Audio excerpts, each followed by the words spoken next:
Fill her up. You're listening to the Gas Digital Network.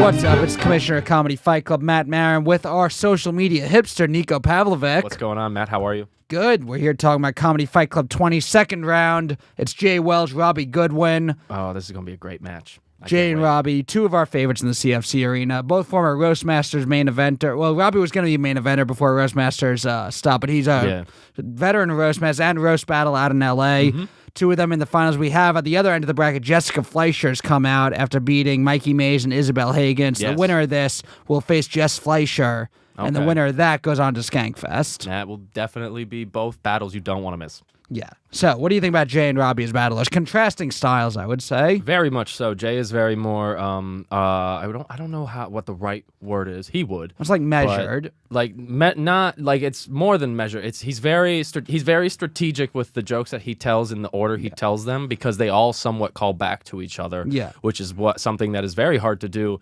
in just comedy, and let alone roasting. It's a phenomenal feat that he's seemed to master. Yeah, and then Robbie is like he is very planned also, but his delivery makes it seem like almost like Robin Williams like. Yeah, he's got like a very he's structured, but it seems like the foundation isn't strong. Like you know what it seems I'm like? Looser. Yeah, it's like it could sway in the strongest of winds and it would never break. And it's the way he holds his jokes and the way he holds himself on stage really exemplifies that. And they're both pretty good at ad-libbing. I've seen in roast both of them. Mm-hmm. I've seen in the moment come up with something that will make me laugh. Oh, even their riffing is phenomenal. Yeah, there's a couple times Jay, after a joke will land from the other person or for me, he'll say something like to me that no one else can hear, but it'll make me laugh so much. I'm like, I always imagine, what are these men whispering in Marin's ear all the time that make him giggle? It's going to be a fun battle. We're going to go to a couple clips from both Jay and Robbie and past battles of theirs, and then I'm going to sit in studio with Jay and Robbie. Cool. So that's Jay Welch, Robbie Goodwin, Nico Pavlovic. Winner goes to the finals of CFC 20, face Jessica Fleischer. One step closer to Skankfest for the CFC championship against Mark Benjamin. What do you think's going to happen in this battle with Jay and Robbie? Between Jay and Robbie, I'll give you the same bet I've been given. I think Robbie will take I think Robbie will take round one. I think Jay will take round two. Once again, it will go to sudden death, and I think this time, I want to, because I'm the same way. I'm similar to Robbie's style, very goofy and loosey. Yeah. But I love the way that Jay is able to just be like, no, I don't need to be that. I'm fucking chill. I know what to do. Yeah. Like, it's and because they both ad lib well, it's it's very tough to call. But the way I'll do the ordering, I guess, for people who I give the microphone to someone at random in the first round, and then whoever went first in the first round goes second in the second round. So in case people think, oh, you have an advantage if you go second, you'll get to go second. Yeah. In the next round, everyone gets to go second. And then in the overtime, it'll be the other way. But I've seen battles go to double overtime, triple overtime, so we can go back and forth. Oh yeah. If you're coming with there's not a lot of times I think. I can't think of many times where I feel like someone was robbed. It happens every once in a while. Yeah. I mean, my favorite one where someone was robbed when they lost to no one. So that was the best one. That was back in our Lovecraft days. I loved it before so Gas much. Digital. Yeah. When someone didn't show up for their battle, we would have them go and roast nobody. Just say, they're here. They wrote their jokes. We're going to let them say them. And someone one time was so bad, we declared that they didn't win when they went against nobody. Oh, we haven't seen him since. Yes. Thank you for being here, Nicola. I'm excited for this battle. Are you excited? Yeah, I'm very excited. My final prediction I will go with I'm going to go with Robbie. I'm going to go with Robbie. Social media has Nicola picks Robbie. All right, thank you guys for watching. Have a good night. So Robbie tries to get through his set by building the energy in the room and doing hacky things like saying, "Guys, give it up for your host. Give it up for Matt Marin." He'll try to build the energy in the room, get everybody on his side, even though if it's not going well, he'll be like, "Give it up for Matt Marin. He works really hard. You guys are not going along with this bit. Give it up for Matt Marin." All right, I have to talk about something. Robbie, in his little thing, he said he kissed a girl for the first time in 2009. And I'm here to say that I kissed a girl for the first time in 2008. And again in 2012. And every year afterwards. Also, I kissed Tim Dillon. A lot of context that we don't have time for, but I made out with him, and he is a famous comedian. So have fun making out with hot girls with no Netflix specials, you handsome idiot. Yeah, also you suck. Robbie Goodwin. All right, give it up for Conan trying too hard. All right, yeah.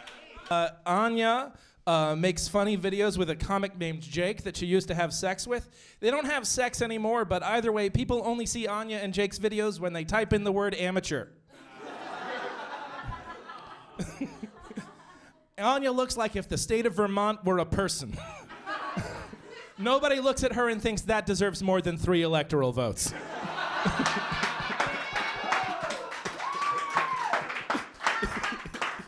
I am fat, whereas Anya's body type is newsy in the 1930s. Anya is very sex positive. Sex, of course, is a word that means HPV. Yeah. Anya is vegan and queer. Her strap-on is called the Impossible Burger. Is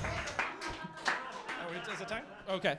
Sure. I'm not saying Anya has too much sex with comedians, but her vagina is the reason microphones smell bad.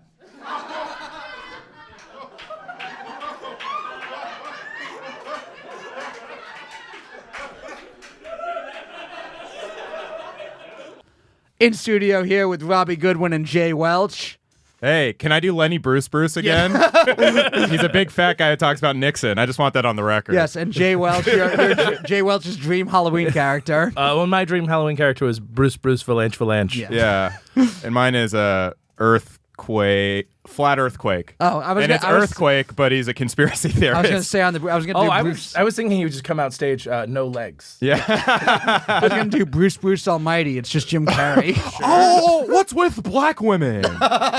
Oh, Whitey then. Oh, Whitey. People just listening to the audio aren't really getting the manic gleam in Robbie's eye. This is going to be on video. And that's yeah. good for them. This will be on YouTube. If you're just listening to YouTube, if you have another window open, you're going to want to re-listen to that to get that eyebrow. On my podcast, Group Chat with Robbie Goodwin, plug, we did alt-right Ace Ventura, which is in the same wheelhouse. Oh, all Whitey then. Yeah, Whitey then. I'm excited for this battle. You got Jay, you beat Anya Voles to get here. It was a fight of the night. How do you feel about that battle? Well, first of all, any chance I have to eat chocolate, I'm happy about. Yes.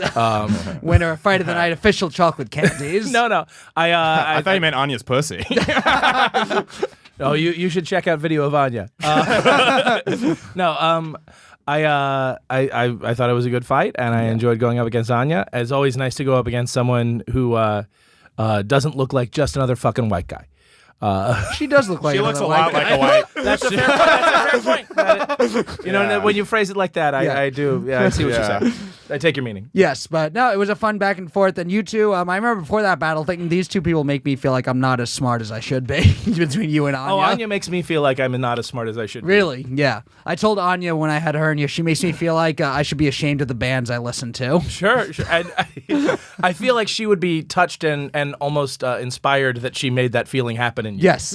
Every time I talk to her, I'm like, is she going to blog about this? Yeah. Am I going to get canceled? Yeah. Robbie, you face Bobby Sheehan to get to the second round. Bobby, a CFC favorite who I was talking to the other day, he's actually never won a main event. Yeah. He does main events all the time, and when he's not in main events, he'll beat good people, and then he'll be in a main event, it'll be a great battle, and he'll lose in overtime, or it'll be a fun loss. Yeah. Well, you know, the added familiarity that you get from those extra 15 seconds around is maybe just where the audience stops liking him. Maybe. Yeah. Maybe they like him at 30 seconds, but He's at 42, 43, 44. He's likable in 30-second intervals, which is why women love having sex with him. Yeah. Maybe. Yeah. I don't think any of that's true. I think that entire sentence was a false statement. No, I thought it was actually really close. Like, Bobby almost won, but then he decided in overtime to do a filibuster. Yeah. And then I just won for breaking the tension, basically. Yeah. Anytime you're in a sudden death round, you don't want anything long. You want it quick. You want it sharp. Yeah. You want it uncomplicated. Yeah, his overtime joke was longer than this podcast will be. It was so long. He done it a couple times before. I went to overtime and he just went off script and just I'll never forget. It was Ben Miller versus Bobby Shannon. Ben Miller's overtime joke was Bobby looks like he pulls out so he can come in his own mouth.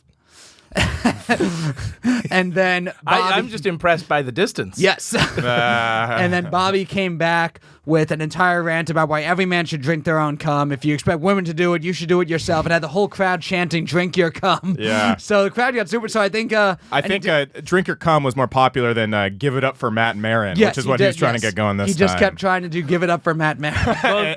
both cheers equally salty. Yes.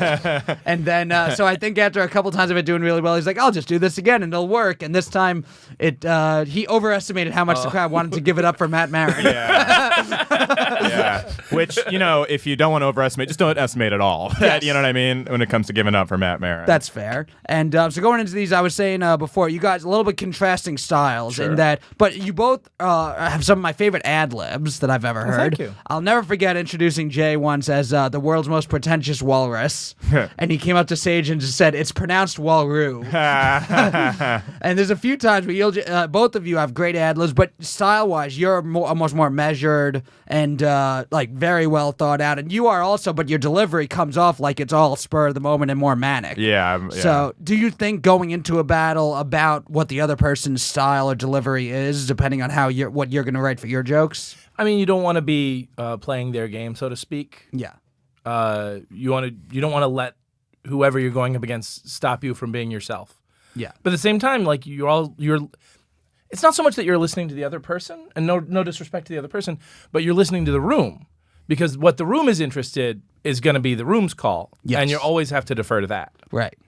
Yeah. And what about you? Does it matter if you're going against someone who you think will match your energy? Or I just don't put any thought into anything. Yeah. And I just am like, I just get freaked out, nervous, and translate that into some sort of spazzy energy, I think. Yeah, and it does help if you can, especially when it's a timed round, if you can land a line about the other person's energy, like when you were against Bobby. Oh yeah, and Bobby did the whole overtime thing, and your comeback was "Thank you, Conan trying too hard." Yeah, which I thought of on the subway there, by the way, and then I was like, oh, this is perfect for this thing. Yeah, if you can crystallize a thing that the audience is uneasy about in the other person. Yes, I mean that's one of the things that roasts inherently are. Yeah. Yep. Yeah, and so you both are like veterans of these. Do you guys have any specific, I guess, memories up to this point of past battles or things that stand out to you from roasting that you, if you were to tell somebody who's never roasted before or seen a roast, why? Because especially for you, Jay, I feel like you're not necessarily in the offensive comedy world, quote unquote. I guess I don't know if I don't mean that in a weird way, but your regular act is not that offensive. I feel like. Yeah, I mean, I'm not opposed to blowing people's minds, right? But I'd rather guide them towards better thinking. Yes, and so I guess what an unlikable sentence. But it's pronounced Walroo. I don't like guiding anyone anywhere with my comedy.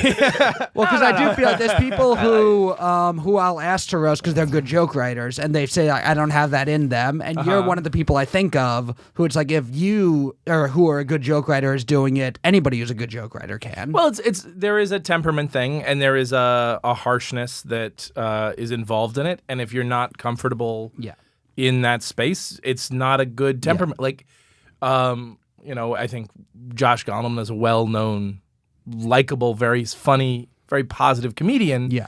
Him being mean, like it would be interesting. Yeah. But I don't know that it's just temperamentally something he's inclined towards. Yeah, I would never want somebody who, especially getting jokes thrown at them. If it's not for you, if that's gonna hurt you, I wouldn't want someone. to and not even just in an emotional way, just in a it's just not his style. Yeah. Right. And but also there's a space for this being a specific thing. Yeah. And it's it would be weird to have someone in live action on an episode of The Simpsons. And does that make sense? Like, this is what it is, and so you understand it's what it is, and within that space, you draw within that space. Unless it's Roger Rabbit, which was live action with cartoons. That's a great movie. It was a good movie. And Detective Pikachu for the You're a big fan of Detective Actually, there's a lot of examples of that being. I'm so glad we're doing this promo because now I'm going to be able to use that against him. Yes. Detective Pikachu? You saw Detective Pikachu. I did. Was it? Wait. Yeah. Sorry. Did you guess the ending beforehand? How could you guess that ending? It was so crazy. I haven't seen it, but Pikachu gets Me Too'd. Does he really? Fine. Wait. One thing about where we are within the Me Too experience is I'm not sure which side that he's on. Five From that Diglets sentence? allege that Yeah. Pikachu abused his power. Pikachu abused his power. Yeah. Did he get Me man. Too? Yeah. That's funny. He's a real lightning rod of controversy. Yeah. Yeah. So did you saw Detective Pikachu? We also mentioned what was it, The Wrong Guy before we went on air. I want to get that shout out. Oh in. yeah. That Let's sounds make like- sure we get The Wrong Guy, Detective Pikachu. Let me just throw in a because third movie. I did love the JFK joke you said is in that movie. It's a very good joke. yeah. I'm trying to think of a funny third movie. If you want to see a really great JFK joke, us. watch Spotlight. The Wrong Guy. Spotlight. Yeah, it's fucking Spotlight. That's my favorite part of that movie. When they just yell, "It's fucking Spotlight!" That's great because it's a very serious movie about like priests getting, I mean, it's an incredible story. But they all have Me Too. but they still getting Me Too. getting Me Too. The Yes. original Me Too. a lot in common with Pioneers. Detective Pikachu.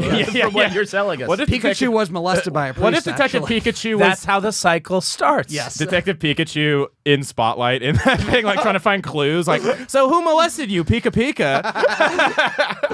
It's great. All right, I'm excited for this battle. It's May 26th, Memorial Day weekend. If you're in town, come out to Lucky Jack's Sunday night at 10 o'clock. Game of Thrones is over. Game of Thrones is over. Fleet Week is just beginning. Game of Thrones is over. Fleet Week's true. beginning. May 26th at Comedy Fight Club at Lucky Jack's or on the Gas Digital Network. Wednesday, that'll be March 29th. May 29th. May 29th, sorry. And subscribe with the promo code CFC for a 14-day free trial to watch all our past episodes. Hell yeah. Jay, Robbie, thanks for being here. I'll see you Thanks. Sunday. I'm about to Thanks go for see having me. Beetlejuice. You gonna see Beetlejuice? Yeah, The movie? on stage. You just landed another one in. Yeah, Michael Don't say Keaton. it 2 more times before this is over. Awesome. Thank you, guys.